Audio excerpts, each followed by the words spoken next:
We move on to the next speaker, Dr. Aditi Yadgiri, Clinical and Radiological Findings in Cerebral Visual Impairment.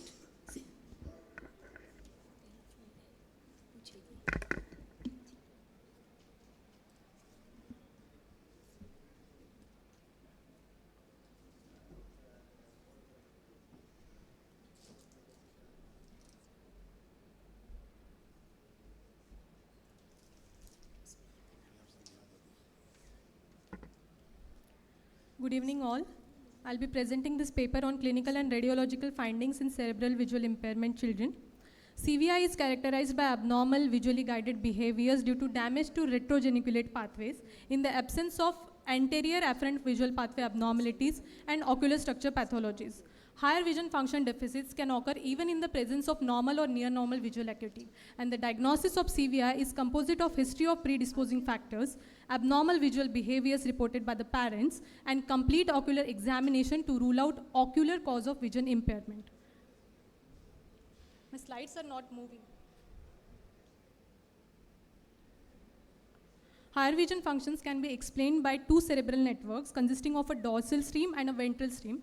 The dorsal stream, which is responsible for spatial localization and movement detection, is mainly constituted by parietal lobes, and the ventral stream, which is responsible for recognition of faces, objects, shapes, is mainly formed by inferotemporal lobes. So the aim of this study was to assess higher vision function deficits and common MRI findings in children with CVI. So this was the retrospective review, which was done on 20 children with CVI from 2018 to 2023. And the children with higher vision function defects due to CVI meeting this, any two of these three criteria who underwent MRI were included in this study, and the children with vision deficits caused by ocular disorders were excluded from the study. The data analyzed were demographic details, detailed birth and developmental history, including the history of perinatal insults. Evaluation included vision assessment with Lea pedals and higher vision function assessment, and detailed anterior and posterior segment evaluation was done. MRI was performed on 1.5 Tesla machine using a standard imaging protocol. So coming on to the results, 40% were female and 60% were male, and 40% were born term and 60% were born preterm. Coming to the etiological risk factors, 70% children had multiple etiological risk factors, and they were birth asphyxia, neonatal seizures, neonatal hypoglycemia, and neonatal sepsis. Coming to the higher vision function defects, 35% children had difficulty in spatial localization, then difficulty in recognition was seen in 15%. Color preference was seen in 10%, and visual field preference was seen in 5%. 50% children had lack of eye contact. Coming to their MRI findings, most common MRI findings were periventricular leukomalacia and irregularly dilated lateral ventricles in 55% cases. Other findings were corpus callosum thinning, diffuse cerebral atrophy, polymicrogyria, infarcts and gliosis in parietal, occipital, temporal, frontal lobe, and thalamus and basal ganglia. So most common risk factors in our study were birth asphyxia and neonatal seizure. Birth asphyxia leads to loss of autoregulation of cerebral blood flow, which results in decreased perfusion in watershed areas. These watershed zones are located in the periventricular region in preterm infants. So any insult in preterm infant leads to injury to the periventricular white matter. The most common MRI findings in our study was periventricular leukomalacia in 55% of the children, and out of this, 50% were born preterm.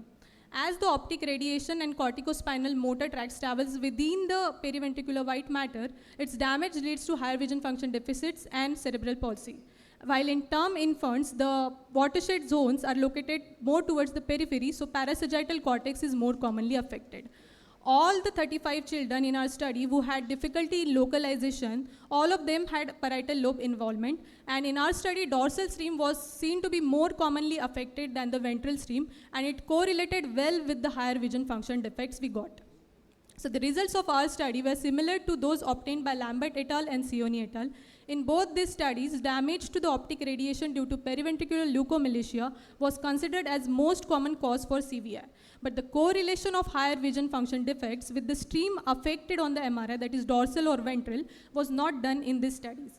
Also, the study by Dr. Suma Ganesh et al. Also found that the parietal lobe involvement was more common than the temporal lobe, similar to our study. Few limitations of this study was retrospective nature, then small sample size, and varying age at which the evaluation and MRI was carried out in each child. So to conclude, MRI is done in severe children to signify the severity of brain lesions, and it helps in prognostication. It also helps in early detection of visual function deficits, which can be easily missed in first few months of life. It is important to be vigilant not only in assessing the abnormal visual behaviors in these children, but also in reading the lesions on MRI scans so that proper rehabilitation can be done. Thank you. These were my references.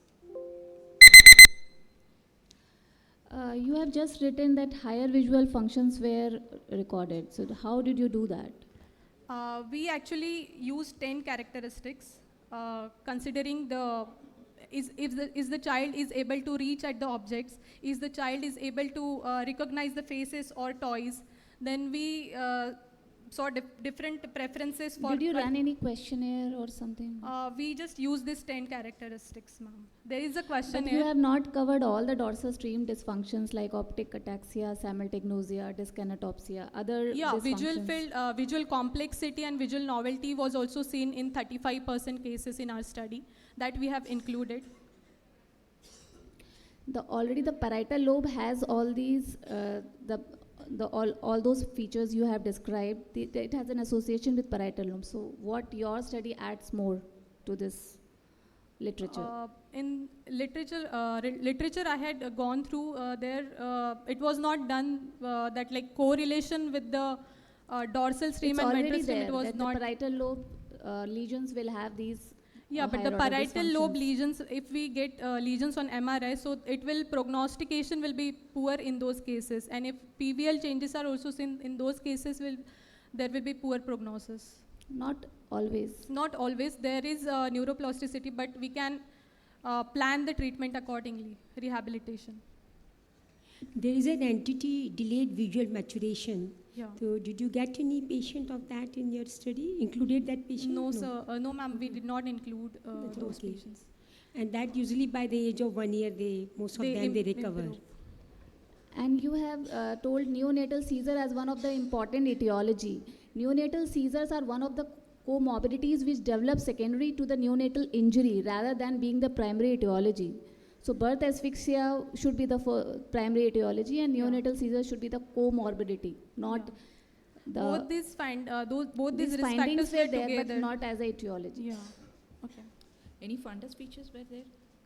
I haven't included those, but anterior posterior segment was normal. Those children only we included in the study. Not The even children who pallor? had disc pallor we excluded from the study.